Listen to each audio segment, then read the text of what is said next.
Dalam syiar Madrasah Ramadan kali ini, kita akan mengenal lebih dalam perguruan Tawalib Padang Panjang di Sumatera Barat. Wadah pendidikan Islam ini telah berdiri sejak tahun 1911 atau 1111 dan menjadi salah satu yang paling tua di Provinsi Sumatera. Berikut kami hadirkan untuk Anda.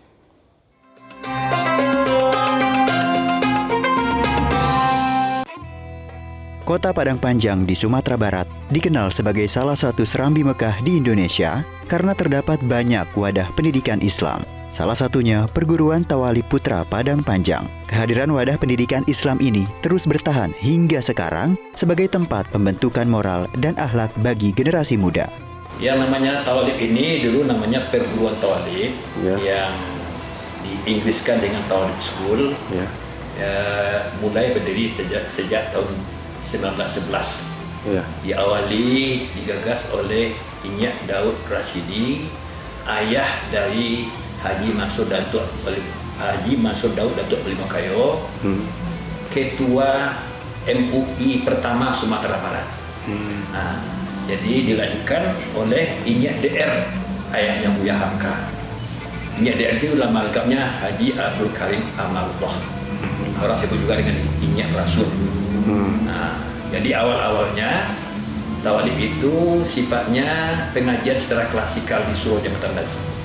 Barulah kemudian berlanjut di zaman Angku Mudo belajar secara klasikal. Angku Mudo Abdul Hamid Hakim yang juga mengarang sejumlah buku ajar di Tawalib ini. Kamilah di Tawalib ini menginginkan bagaimana Islam itu diajarkan secara apa adanya. Janganlah ada upaya untuk menggeser-geser. Biarkanlah Islam itu apanya. Islam itu memang rahmatan lil alamin. Jadi kalau Islam itu diajarkan apa adanya, memang rahmatan lil alamin, membawa kesan kedamaian, membawa keselamatan, keuntungan untuk manusia. Cuma semakin dirobah-robah, semakin curiga adalah munculnya hal itu. Munculnya hal-hal yang tidak kita inginkan. Sebab manusia itu semakin dilarang, semakin tinggi tingkat perlawanannya. Itu memang ada ungkapannya itu, muni'ta syai'an fa arsaltal wadu'a bihi. Bila Anda dilarang melakukan sesuatu, Anda akan semakin bersemangat untuk melakukan yang terang. Itu terbaik manusia. Jadi biarkanlah Islam itu diajarkan secara apa adanya. Apa adanya setidaknya menurut tafsir-tafsir yang memang dilakukan oleh orang yang memang ahli di bidang. Awal mula berdirinya Perguruan Tawalib Padang Panjang berawal dari pengajian berbasis halakah di Surau Jembatan Besi. Bahkan sebelum tahun 1900-an, Perguruan Tawalib Padang Panjang berdiri pada tahun 1911 ini terletak di Lubuk Mata, Kota Padang Panjang, Sumatera Barat. Jadi Tawalib ini hakikatnya menciptakan generasi lulusan-lulusan masuk dalam segala aspek ini. Artinya tamat di Tawalib dia bisa meneruskan perkuliahannya ke Timur Tengah, ke luar negeri.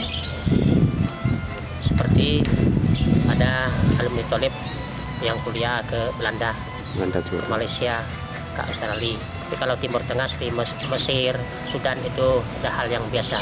Makanya di Tawalib ini kita tidak meninggalkan kurikulum yang umum. Ya kalau pelajaran kita di Tawalib, Perguruan Tawalib Padang Panjang ini, baik putra dan putri itu sama kurikulumnya. Pertama kita memakai kurikulum Tawalib atau pondok, seperti kita mempelajari kitab belajar nahwu shorof, tauhid, akidah, akhlak, arud, bayan, dan banyak hal-hal yang lain kitab yang kita pelajari di sini. Memang salah satu keunggulan kita Tawalib dari dulu sampai sekarang adalah mendalami agama. Salah satunya adalah kita banyak titik tolaknya mempelajari kitab-kitab, bukan kitab-kitab yang kuning, istilah kitab-kitab yang tidak berbaris. Itu salah satu yang dipelajari oleh santri Tawalib di Padang Panjang ini. Perguruan ini tak terlepas dari peran Buya Hamka, seorang ulama besar. Kehadirannya masih terasa hingga sekarang karena semangatnya masih menjadi visi misi perguruan serta foto yang terpajang untuk mengingatkan perjuangan di masa kemerdekaan. Perguruan Tawalib memiliki mata pelajaran seperti akidah akhlak, bahasa Arab, Arab Gundul dan bahasa Inggris.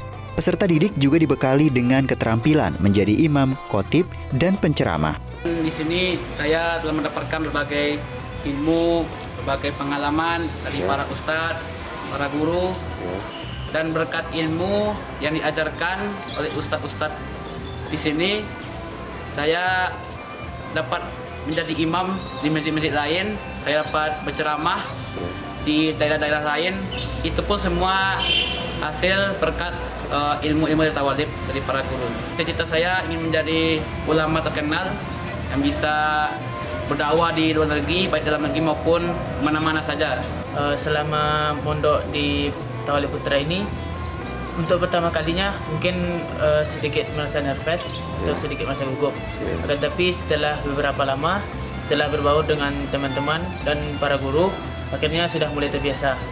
Sehingga mulai senang untuk sekolah di Tawalib Putra Padang Panjang ini. Di perguruan Tawalib ini juga menyiapkan para peserta didiknya melanjutkan studi ke Timur Tengah maupun Eropa. Mempertahankan nilai-nilai budaya, nilai-nilai keagamaan yang tradisional itu dirawat. Tetapi harus bisa merespon teknologi modern, ilmu pengetahuan yang modern. Contoh madrasah-madrasah yang sudah usia tua itu, mereka tetap eksis.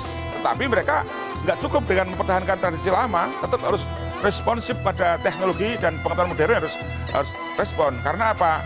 Kalau nggak begitu akan ketertinggal zaman gitu. Jadi ada tipologi 3 di Indonesia itu, madrasah itu. Ada madrasah tua yang respon pada modernitas sangat bagus. Ada madrasah yang baru, tetapi dia cepat beradaptasi dan bisa menjadi terdepan. Misalkan tadi di Padang Panjang itu termasuk madrasah yang tua, tapi mereka modern, tua modern. Ada madrasah yang baru muncul, mungkin belum seumur jagung orang mengatakan, usianya belum 5 tahun, tapi punya prestasi yang luar biasa, nasional, internasional.